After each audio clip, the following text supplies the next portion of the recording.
clergy in Russia? Was the Pope appealing for peace, or was he praying for peace? And the same applies to the Kaliningrad. Yeah, that's a good question. So what do you have to say about that, guys?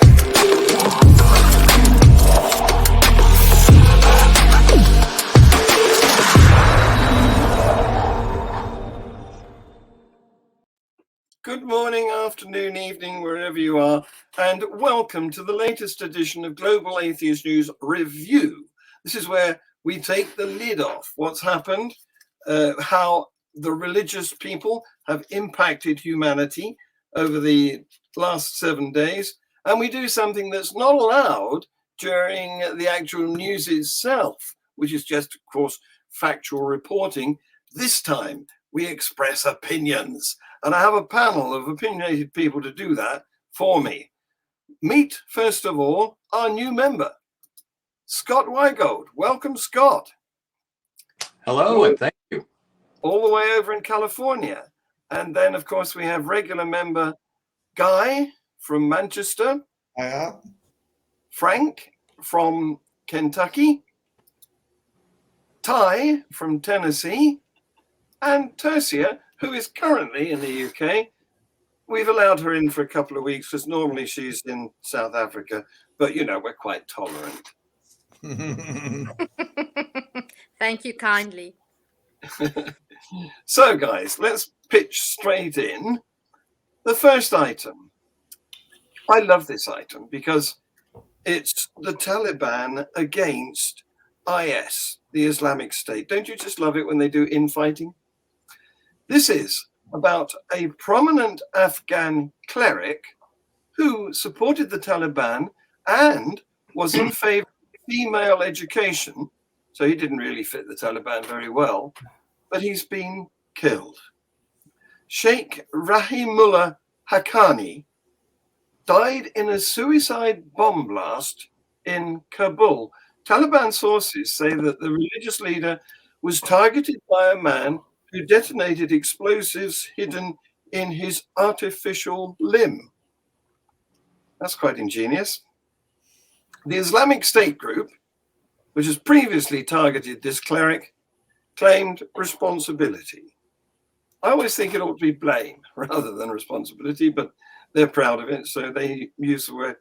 Anyway, what do you think of that, guys? I think it's how you get a leg up on the competition. It's not good news because I mean, in Afghan terms, the Afghan cleric was a moderate. Yes, he was somebody who was in favor of female education, it appears, and he's been murdered by people who are even more extreme than the Taliban, namely the IS. So that's not good news. Well, we're dealing with the IS again later on. So it's mixed blessing there then. Well, yeah. And I wonder if it's going to lead to the West arming the Taliban again. Wow. Yes. Now against the Islamic State instead of against Russia.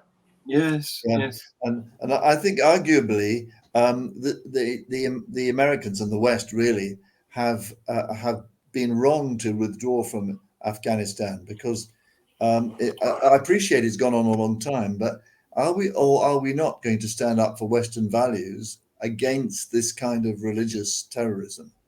And we've just seen it again with Salman Rushdie, did that happen after you'd finished compiling your news, John? Yes, I'd wrapped before the news of this horrible stabbing came out. So we'll cover that next week. At the moment, we're trying to discover what the guy's motives were. I mean, we had a strong suspicion what they were, but he hasn't admitted it yet. Well, he's a Shia Muslim, so that's from Beirut. So the fact that he's Shia suggests that he's been influenced by the Iranian fatwa. Yes, indeed. Yes. Anyone else on this item? Well, I'm wondering. I have to think about what is the strategy for IS sending this suicide bomber? Are they simply trying to scare off moderates from taking office in Taliban, or what's their larger strategy? Probably to get, Mm. I mean, here's my thing. If you have a club that makes suicide bombers, it's very hard to change your agenda and like convince those guys not to be suicide bombers anymore. It's just like, oh, I had this thing ready to go. Are you sure we're switching from hot dogs to hamburgers? Okay, I'll put this vest down.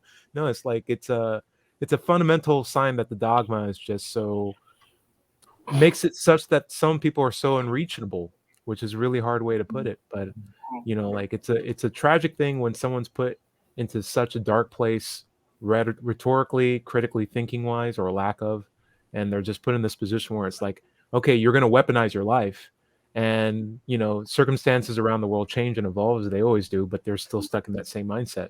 Who knows? Maybe this wasn't even a planned thing. It could have just been like leftovers. It's just a really unfortunate situation, like all other, you know, tactics like this. So you're saying this is an example of if the only tool you have is a hammer, every problem looks like a nail. Exactly. Yes, but I mean, it makes some logical sense if the Taliban, if the IS's strategy is to move the Taliban theologically closer to where they are, so that Taliban can welcome them and cooperate with them, rather than at the moment, Taliban have agreed to not to welcome or host the IS in Afghanistan. I think we may be giving them too much credit for rationalism. Yeah.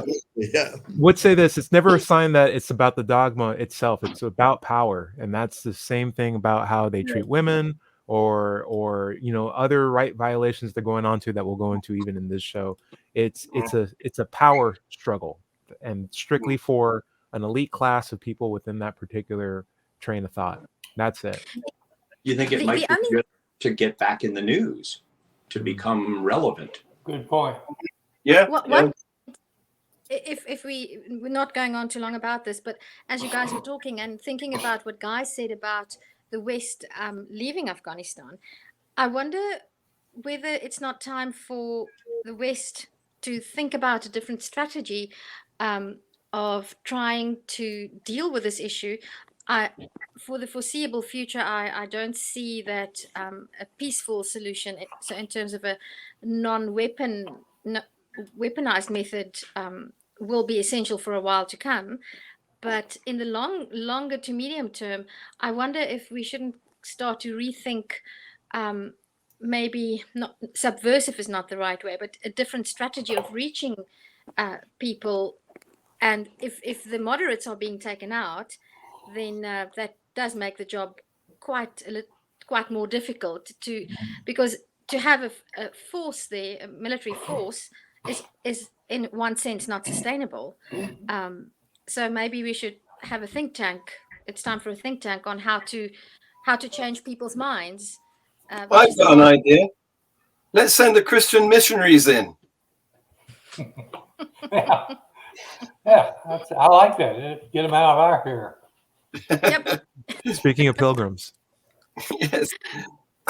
Now, guys, you may remember, when was this? About 7 years ago, there were some gruesome videos of beheadings floating around the world. And it turned out there was a group of 4 British Muslims who were nicknamed the Beatles because they had British accents. Now, I would contest that the Beatles didn't have British accents. They had Liverpudlian accents. But anyway, I'm quibbling now. Anyway, what's happened is one of them, I think 3 of them have been exterminated, but one of them is still alive. His name is Ain Davis, and he's just been released from a Turkish jail where he was serving a 7.5-year sentence for being in the terror cell. And he's flown into London, Luton Airport, foolishly, and he's immediately been arrested, and he's now held in police custody in relation to offences under the Terrorism Act 2000 including fundraising and possession of articles for terrorist purposes. Now, what do you think about that? Well, I think it's great. You say 3 of them have been terminated one way or another. I think so. And one in custody now. That's not bad news. No. Wasn't he deported from Turkey? I have a feeling he was deported, so he didn't really have a lot of choice. But obviously, it's good news that he's been charged promptly. I don't think the others have all been exterminated. I think there's at least one serving time in America somewhere. Oh yeah, could be. Wow. Yeah, but I'm not sure. Well, I only have that information. I don't get. Seems to be Islamic extremism of one sort or another. Yes, so we are capturing a few of them. Yeah, which I think is very good, and in some ways very brave of the United Kingdom government, because they possibly run the risk of being accused of Islamophobia or something like that, and it's always a fine line to keep. So kudos for them, for the government actually standing up and taking a stance against terrorists, because terrorists have no they don't see anybody else's life, not even their own, is if they're Islamic. They don't even see their own lives as having any particular value. So they are really a danger. So well done. Good, yes. What ho, up the police. Now the next item is rather sad, I'm afraid. It's about Ariana Lashkari, who was a 16-year-old Iranian girl who was killed by her father. They call it honor killed. I don't think it's honorable. For bringing what they call disgrace to the family, because this is what she did, believe it. She was seen laughing with a boy at a park. Madness. unbelievable. Yeah. Yeah, it really boggles the mind that any reasonable person, never mind a father, a parent, can see an idea as more important than his own child's life. I always try to imagine myself in the mind of a person doing something like that. And can you imagine how damaged your way of thinking has to be to kill your own child? Oh yeah. It's so it's just insane. How does that happen to somebody? And you know, the craziest thing is you tell that story to a Christian and they'll be like, that's terrible. I can't believe a father would do that to their own child, just kill them and sacrifice them like that. What a terrible, horrible thing for a parent to do. And you just watch them. The hard part for an atheist is like just the hypocrisy of a cognitive dissonance. When you have an entire group of people who know what something is bad is, but don't realize they're worshiping a being that does the exact same thing. Yes. You'd be wanting to say, Abraham, God, Jesus, like it's part and parcel with the Bible. Like every father's pretty bad in that whole book. Well, do we know what the consequences are when that kind of killing happens, in Iran or the Middle East? I mean, in Iran, not a lot. They get away with it in Iran. It's because, of course, women, including daughters, are just pieces of property. Wow. Yeah, that's an excellent point that you're bringing up there, Frank. I was thinking about that. So there couldn't be any consequences because it's the right thing to do. The only consequence could perhaps be, well done, good for you, which is just so terrible. Yeah, it's mind-boggling. All of these honor killings are actually against the law in their particular countries, and I don't know whether it is in Iran, but that law is not generally enforced. But note that nothing happened to the boy. No. So, again, it is both a reinforcing of a dogmatic culture, but also a a cementing of a particular tier structure of women are down here, men are up here. They are above the laws that we are enforcing. That's right. Yeah. It's So, I don't know much about international affairs. Let me say that up front. But, when our Speaker of the House of Representatives, Nancy Pelosi, went to Taiwan, China put sanctions on her and her family. She's not, my presumption is she's not going to be allowed to travel to China anytime soon. There's at least a political, even if it's just for show, there's a political statement. When something like this happens and the perpetrator admits it, whether he ends up getting convicted or not, do other countries stand up and say, look, that person's now on a no-fly list or sanction and that person and members of the family cannot come to our country? Not that they would want to, but just for the political statement. Yeah, that would be good. Interesting point. Good point. Yeah. Does that ever happen? I just don't know. No, I don't think it does. I've never heard it happening. But then, of course, we would need a huge government department tracking down all these things, certifying them, and then implementing the various bans. It would be a massive job, to be honest. And also, we get honor killings in England and in the West from these people as well. Yes. That's true. So, sticking with different factions that fight each other despite being in the same overall faith, you may or may not be pleased to hear that you've got something you want to bring before. Oh no, I was just saying for the intro that you're doing. Oh yeah, okay. Well, you may or may not be aware that the Anglican Church, which is the Episcopalians in America and different names elsewhere around the world, has held a recent conference, the Anglican Communion, in Canterbury. And you may or may not be aware that there's two wings. There's a liberal wing to the church and a traditional wing. So, at the beginning of the conference, the documents that were circulated for the agenda, the various items on the agenda, they call them calls. We would call them motions, but they call them calls. And Lambeth 110 is the name of this particular call.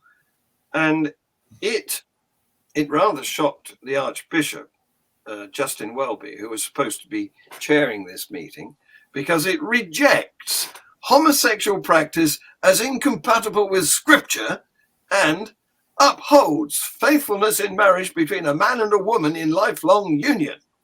And same-sex unions should not be legitimized or blessed. Well, of course, half of them are busy doing that, and quite a good proportion of them are already in same-sex relationships. So poor old Justin Welby, he was forced to try and act as a referee to his own communion. And what he managed to do, apparently, behind closed doors with the press not allowed in, he managed to amend that statement to recognize that some provinces support same-sex marriage and the others don't. So he didn't solve anything really. No, right. That's the state of affairs has not really changed. Yeah, there wasn't a single surprise in any of the things that was just said right there. Yeah. The only thing that I wonder about is, would this eventually be serious enough to lead to a split in the church, which I doubt, but purely because I think the church is already shrinking so much that even they are wise enough to realize, let's just rather keep fighting than splitting about this, because I think 100 years ago, something like this could have easily led to a schism. So, which probably would be a good idea in this case. I would think. Maybe. Well, the thing is that one of the Southern American bishops, a colored bishop, whose name is Micheal Curry, and who I think is in a same-sex relationship. He's the primate of the US Episcopal Church, but he shot to fame because he preached, I always think there should be praught, but he preached at the wedding of the Duke and Duchess of Sussex. So he's now box office, you see. So he said, it would have been unthinkable for us not to bless and sanctify loving relationships between LGBT folk.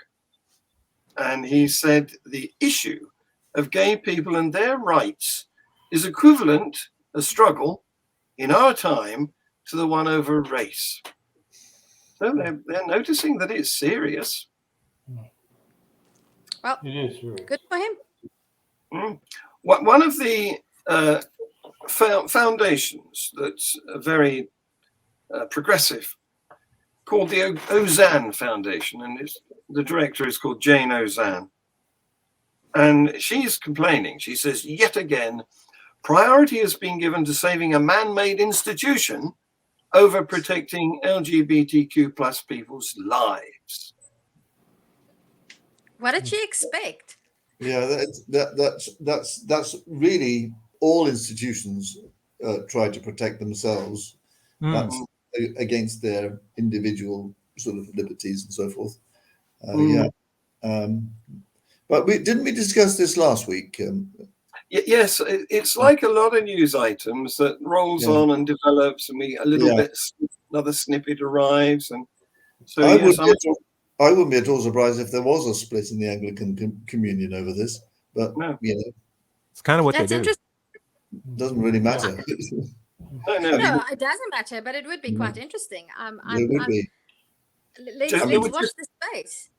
It would just that there would be 30,001 denominations of Christianity. I mean, there is a split even within England, because there are traditionalists in the UK, and I think the same is in the same as in the States, isn't it? That there are traditionalists who hold the sort of traditional theological line, and modernists or liberals who say, "Oh no, we've got to love everybody and be inclusive." There are Seventh-day Adventists that can't even agree on which day to take the break on. Yes, it is part and parcel of splitting and bifactoring. Where I'm at, there's a church on literally every street corner, and everyone's different.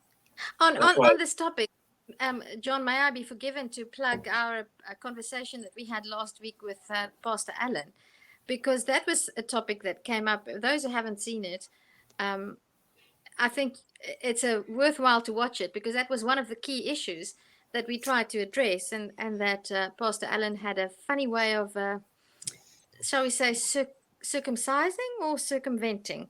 I think is what you're looking for. Well, watch the episode. I watched it again this afternoon, and it's funny how Christians approach this issue of the 30,000 and possibly one denominations, because that points to a key problem with the holy text that they have, So it's not a problem if you don't recognize it. So there's only one real denomination, and that is mine, and everyone else's isn't a real one. There. Yes. So. Back to no true Scotsman again. Yeah. Actually, Pastor Alan Cartwright wants to come back. He figures that we were too soft on him, and he wants a more conflicting show. So I'm looking at the 3rd of September at the moment for that. We can do conflicting, can't we, Tersia? I'm sure I can be very mean. Ask Guy. He was there. I remember at the conversation we had? I wasn't trying to be mean, though. Anyway, moving on. This is another story which keeps being revisited by the press. It's about broadcaster Nicky Campbell, who was abused long ago at his Edinburgh school. And then Fettes and Edinburgh College. He went to, I think, both of them. And they've located one of his abusers. One of them is dead, but the 83-year-old man, who can't be named for legal reasons at the moment, is currently in South Africa. But he's wanted by the Scottish authorities because he committed these offences in the 1970s. And he's admitted that while teaching at Edinburgh Academy, he had urges to touch the students inappropriately, and on occasions I did so. Ooh, that's a problem. But he'd previously taught at 2 primary schools in Cape Town in the 1960s, where he also admitted he had urges to touch his South African pupils. So he's being sought for extradition, and the stage that's reached is an appeal. The extradition request was lodged in 2019, and he has subsequently lodged an appeal not to be extradited, and that's due to be heard in October. So no doubt we'll be revisiting this again. But surely he can be then, if he's already admitted. I wonder in South Africa, I suppose does somebody have to lay charges, or can he not be persecuted in South Africa as well for these abuse? I think prosecuted is the word you're looking for there. Yes. Okay. Slip of the tongue. Yeah, one would hope that the South African authorities could prosecute him, but that would depend on people he abused in his South African jobs coming forward, and we don't know whether they have done. Well, it's something I might follow up in South Africa, John. Yeah. When I'm back, I might be able to follow up on this. Yeah, see if you can get some of his victims to come out of the woodwork. Yes, Yeah. I should. Do you know where in South Africa he is currently residing? No, all I know is that he taught at schools in Cape Town in the 1960s. I will push out some feelers. And then in 1967, he deliberately came to the UK because he recognized he had a problem, and he sought psychiatric treatment in the UK. What do you think of that, Scott? Oh, are there psychiatrists in the UK? I had no idea. No, I meant, what do you think about psychiatric treatment to deal with his touching pupils problem? Right. Now, in the 1960s up into the 1970s, certainly homosexuality was actually listed as a disorder in the Psychiatric Diagnostic and Statistical Manual. Nobody was quite sure what the treatment ought to be, but it was listed as a disorder. But surely we're not talking about homosexual activity. We're talking about paedophilia here, aren't we? Which is a separate condition. Yep. Yeah. They were boys, though. It was at boys' schools in Scotland. Right. Okay. Right. And pedophilia is still commonly considered a disorder. But again, there's not a lot of agreement on what kind of treatment that ought to be. Certainly, we've seen the conversion therapies busted as completely not only useless, but actually harmful. Yep. And so they've been outlawed in much of the United States. Something that I want to ask, and Scott, you or Guy might be able to comment. So in a case like this, he came to the UK to seek treatment. Now, so somebody in a professional position must have known about this problem. Are professional people like that then obliged to say, for example, look, don't teach, stay away from schools? And what is the legal obligation in such a case? We don't know whether he declared his condition. So, But he did. I He think did help. the main rule is confidentiality between patient and psychiatrist or medic, or indeed chaplain as well. But there is a limit there, and I think most professional bodies put a line in the sand. You know, if you are aware as a psychiatrist or a doctor that your patient is about to commit a serious criminal offence, involving people harming people, I think then you're entitled to draw that to the attention of the authorities. Would you agree with that formulation, Scott? Maybe Yes. not right.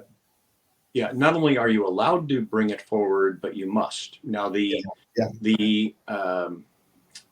it's not so much about whether it's a criminal offense, but whether your patient is likely to do serious harm to somebody in the immediate future.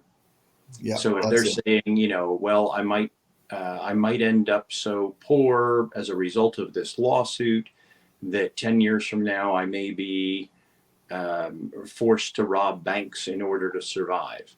Well, that's not something you can bring forward. It's in the future. There's no specific target, and it's conditional. If this were to happen, I might find myself in that having to make that decision. Now, what somebody has done in the past is absolutely not. You are not permitted to break confidentiality over something in the past, because that's not presenting a danger to someone now. So I have treated people who've committed murder. I think that those cases were all known by law enforcement and that they were prosecuted, but I don't know for sure, and it's not actually even ethical for me to go look up the case and determine if the person was prosecuted, because it doesn't matter to what I'm doing now. Yeah. Well, the point is, sorry, I was going to say, the point is that you have a responsibility, unlike the priests who take confession, who have the opposite, that they have to keep it hidden. And in the case of pedophilia, if you have somebody who's literally fled one country to seek help for pedophilia, you know that he has harmed children, and now you are launching him into schools again, working with children. At the very least, I would absolutely encourage such a person rather find a different occupation where you don't deal with children every day. Boom. And I would feel that would be my responsibility. And just interesting, the current law in South Africa is such regarding the protection of children. If I live next to somebody who have children and I suspect that the children are being abused or harmed in any way, and I don't report it to the authorities, and it so happens that it is found that the children are abused, then I can be charged with negligence because I didn't act upon something like that. So currently, if it happened like in South Africa, I'm sure there would be consequences. And I think it should, especially in the case of children and somebody working with children. Yep, I think that hits the point right on the head. If you're a pyromaniac, you can't be a firefighter. Like, you can't just stand there and watch houses burn and be like, yeah. It's like, that's your personal problem, but you're here to perform a social duty. You know, we're holding you to a certain standard and you're not meeting it. So you don't get that benefit of having that job or being around those locations. If you're a pedophile, you can't be around kids. You can work on it in your own right, go for it, but you don't be around kids, period. We protect kids more than your mental health. Yeah.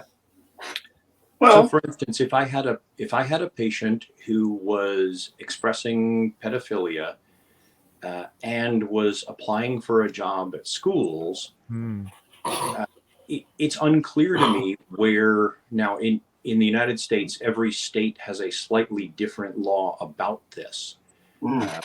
But I would be hard pressed to figure out when I would be permitted and when I would be mandated to break confidentiality, because getting a job at the school doesn't necessarily mean he's planning on hurting anyone.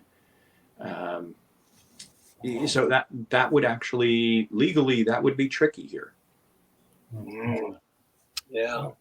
Well, rather than delve into that hotbed of uncertainty, I'm going to move us on to the ceasefire that was brokered by Egypt between Israel and Palestinian militants in the Gaza Strip. This flare-up is the worst since an 11-day conflict in May 2021, and 44 Palestinians have died, including 15 children, and their deaths, it seems, are due to the Israeli military. I'm not quite sure what's going on,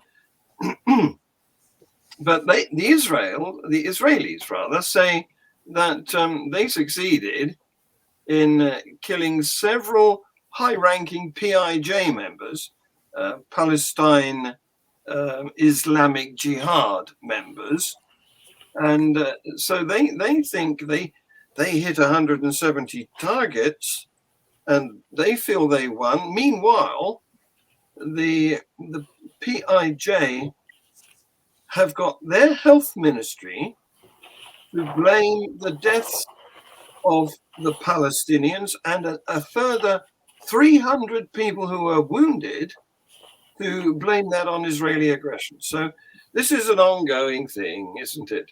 But briefly, there's a ceasefire that's holding. Is it still holding? Well, this was Has it lasted the weekend? I don't know. This was up until Friday. I'm glad there's a ceasefire. Yeah. It's not a very big plus, is it? Nope. There seems to be a pattern of ceasefires with intermittent outbreaks of rocket fire and bombing. Yeah. Yeah. And it's normal. It's been going like that for how many years now? Yeah. It's and the people who suffer are mainly the Palestinians in Gaza. Obviously, there is some damage caused in Israel as well, but nothing really in comparison.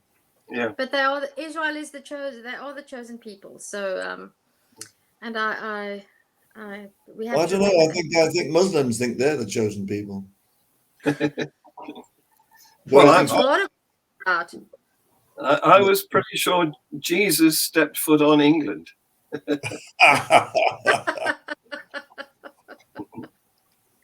Anyway, going to Mexico, south of where you are, Frank, and you are, Ty, and you are, Scott.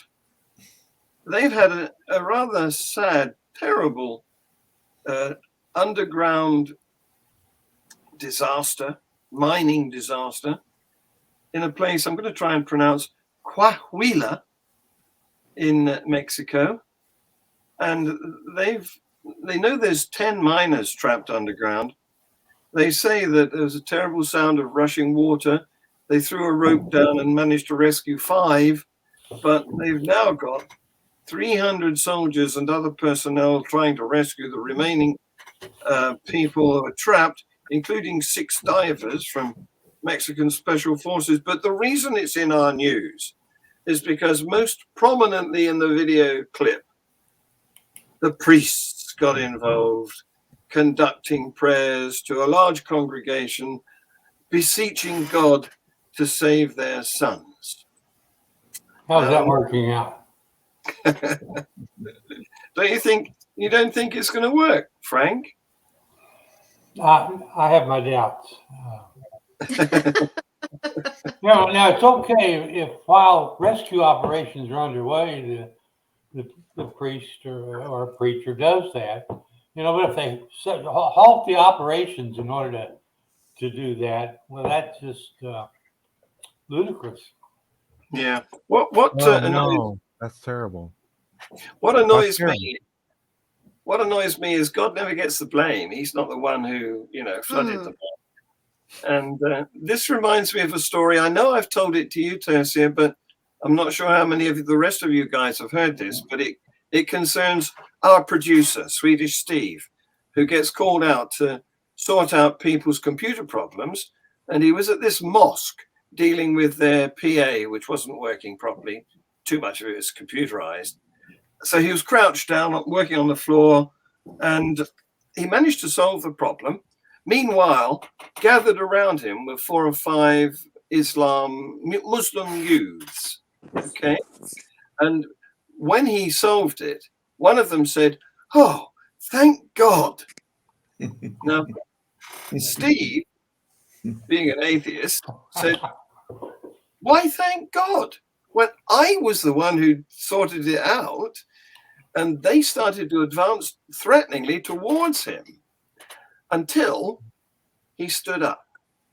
And he's 6'10" and a bit and 380 pounds. And they suddenly lost their bravery, their courage. Imagine that.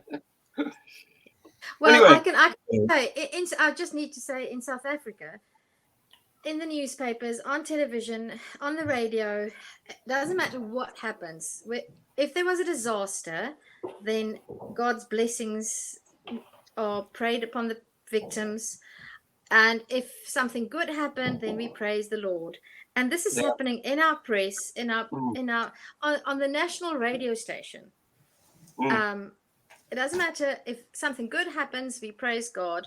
And if something bad happens, we pray to God to fix it. It's almost as if prayer's not falsifiable. Yeah. Well, I'm quite pleased because I monitor what's going on in our parliament too. And as you know, there was this terrible stabbing of Sir Salman Rushdie, and Boris got the opportunity to come and say something. And what he said was, "Our thoughts are with his family." That's good. Yeah, he carefully didn't say, "Our thoughts and prayers are with his family." Smarter than I thought. Yeah. Enlightenment dawns. Or he forgot the words. Yeah. Maybe. Yeah. Anyway, don't go on a pilgrimage. That's my advice, because, especially if you're Polish, because there was 44 people in a bus going to some shrine where the local children reportedly saw a vision of the Virgin Mary in the 1980s. And this bus went off the road, killing 12 people.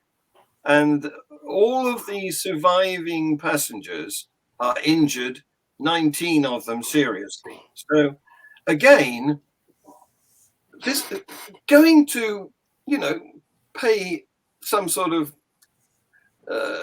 adherence to God doesn't seem to have pleased him very much, does it? Mm-hmm. Well, Or I do have Continue. minor challenge to that, because God never said he would do things for you if you prayed to him. He just demanded, worship me. That's a fine line in the Bible. It's like, hey, There's I just want also- you to worship me. I didn't say I'd do things for you. Just worship me. Yes, but we have to remember there's also the option that these people were so good and so holy that God could not wait 1 second longer but to take them up to heaven to him. That's another option that we need to keep in mind. Yes. And just, I don't know, did you guys see that the rapture is due on the 25th of September of this year? Oh, yes. No. Yes. Yes. We'll Well, see. We'll We see. better- Do you have We'll have a time? rapturous time then. We There's better be time. outside then. You don't want to go through a roof, do you? John, is there time for me to just tell you a short, funny story about my brother's name is, I don't know what put that into my mind, but it's quite funny actually. His name is Christian. So in Afrikaans, it's Christ added by I-A-A-N. So it's derived from Christ. And he was in the local KFC the other night, and his name was too long. The full name was too long to put on the order slip. And when his order was ready, on the PA system in the local KFC, they called out, "Christ Order 53 is ready.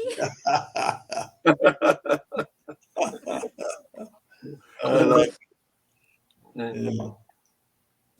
Okay. Well, we are overrunning our time, really. I don't like to keep you more than 40 minutes, but I've got some very short items that we could just touch on. Give me a yes or a no if you think it's good news. John Legend spoke out on abortion rights. He said government shouldn't be involved. It's a personal matter. Is that a good Good news? news. Yeah, it's Yeah, a good like thing. Yeah. Thumbs up. Thumbs up to him. Yay. Thumbs up. Yeah. As it should be. What's Now, it called? Australia's got a bit of an issue going on at the moment because they have chaplains in their schools, and the Christians want them all to be Christian, and they're working at the moment for youth workers to be not faith-based, but just the best candidate for the job. So Australia's public schools education minister has proposed changes, but they don't go far enough. So it's a sort of not really a thumbs up, and Well, neither let's a see. thumbs. The intention is good. The intention is good. Yes, If they can put it off, fantastic. yes, It's how it should be. yes, absolutely. Our favourite Congresswoman, Lauren Boebert, has been speaking again on the importance of the Second Amendment. I'm not going to quote everything she said, but it boils down to if you don't have a gun, you're not a citizen. Are you a Christian if you don't have a gun? You're not a citizen. You've got to have a gun to be a citizen. I don't know what you are if you don't have a gun. You're certainly not a subject like you'd be in this country. But so, what do you think about that? Well, I think we ought to, yeah, I think we ought to actually stop her and search her several times a day Yes, in order for her to prove that she's a citizen, even not a while she's inside the Capitol where it would be illegal to carry a gun. yes. Well, she's said something else recently, which is that she thinks in order to qualify as an American citizen, you should pass a test on Christianity. What's interesting about this is the atheists are going to win that. Yep. There will be very few Christians who can pass that test, believe it or not. Yeah. Absolutely. Finally, guys, a bit of good news, definite good news. Brighton Pride Parade took place last weekend, and it's been cancelled for the last 2 years due to COVID, but they're back in business. It was a joyous commemoration of the brave trailblazers, campaigners, and supporters of 30 years ago when the movement began. Good. Yep. Yeah, that's good. Where's Excellent. my rainbow? We've got our Pride in Manchester on the 27th of August, and I'm hoping to that we'll have a load of humanists marching under our banner. Great. Excellent. Maybe some atheists. Guys, thank you very much. You've been wonderful as usual. I hope you've had a good time, and I hope you come again. Say bye-bye. Bye-bye. Bye. Yeah. Bye. Several clergy So was the Pope appealing for peace, or was he praying for peace? And the same applies to the carry on drag. Yeah, that's a good question. So what do you have to say about that guy?